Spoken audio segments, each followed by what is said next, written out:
This is Project Anemoi video journal number 7. When last I left you, I had hardly tipped over a quadcopter because it was getting very terrifying to actually control the quadcopter in the first place. I think the flight controller needed a lot of work. Anyway, so to speed up production here, to speed up how quickly this gets done, this thing has been created. Now this isn't the final form of this thing. I found some random boxes, like with construction paper glued on it, and some banker boxes.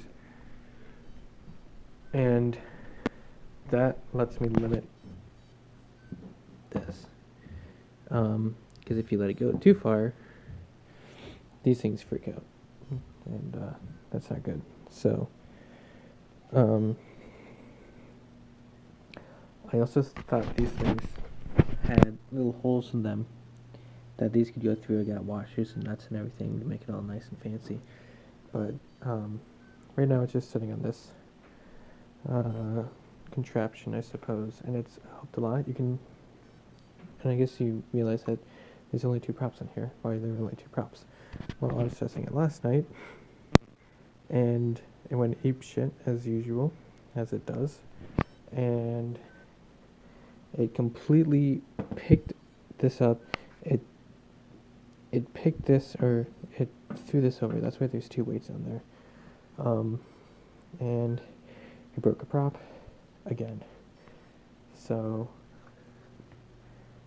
breaking the prop wasn't the bad thing. I have another prop that I can use, but the bad thing is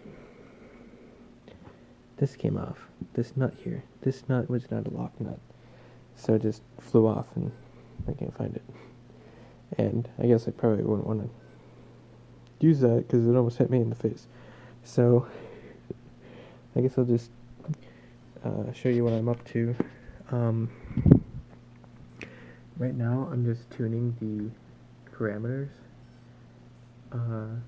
So motor P, motor I, motor D, those are all just the tuning parameters for the PID controller. And right now, I guess you can tell that there's only the P parameter because I'm tuning it. So I'm trying to make it oscillate, and once it starts oscillating,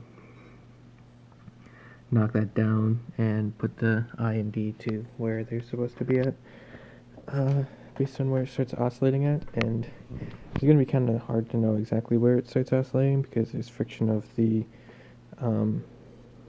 rod, and there's also only 2 props on it right now. So just do a little bit of guessing on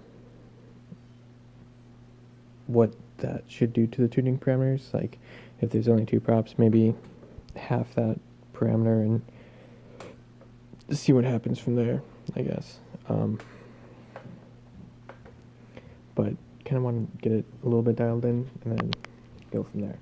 Anyway, so this is what happens currently.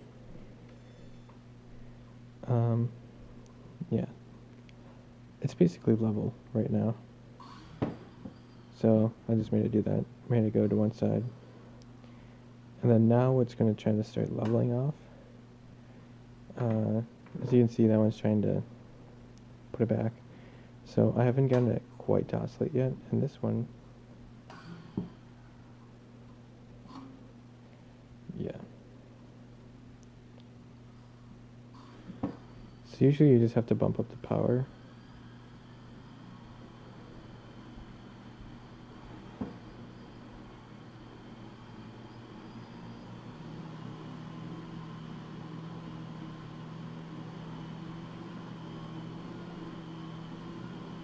And yeah, so it kind of oscillates now.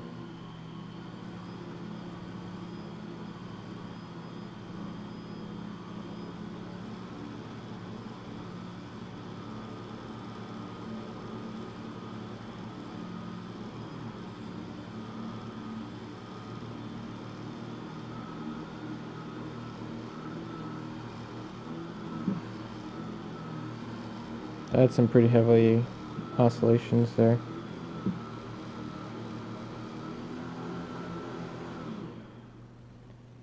Anyway.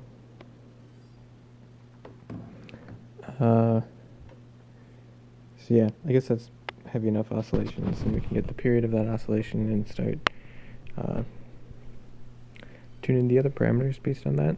So yeah, that should be, that's basically all I updated. I think most of the other stuff is just housekeeping type stuff, like I want this to work in like a right-handed coordinate system, and part of it was set up for like a left-handed and part of it was set up for right-handed, so it was kind of weird.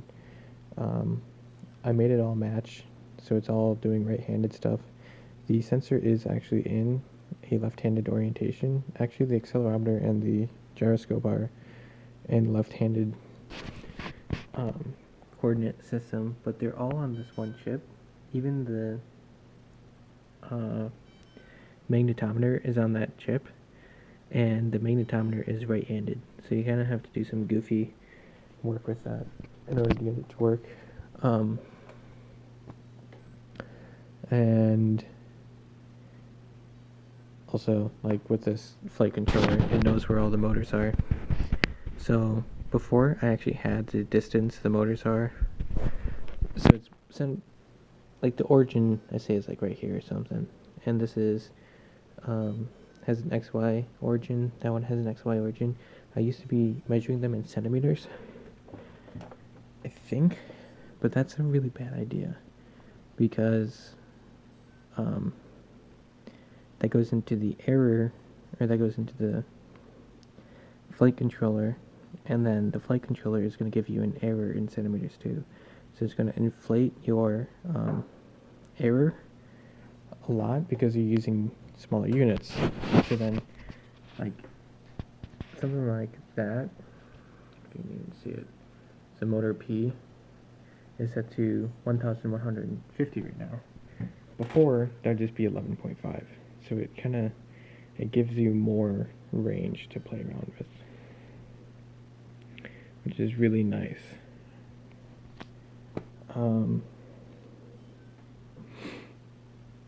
Yeah, I think that's about it. I don't think I really did much else, except for build this little rig and do some tuning and such. So, yeah, I guess I'll see you in the next one. I'm not sure when I'm going to fly this, but basically once it becomes stable on the rod, and I don't need the boxes. Once I don't need the boxes there, then I'll take it off the rod and I will actually tune it, or I'll actually fly it for real. But until then, the boxes must stay. Anyway, thanks for watching, and I will see you in the next one.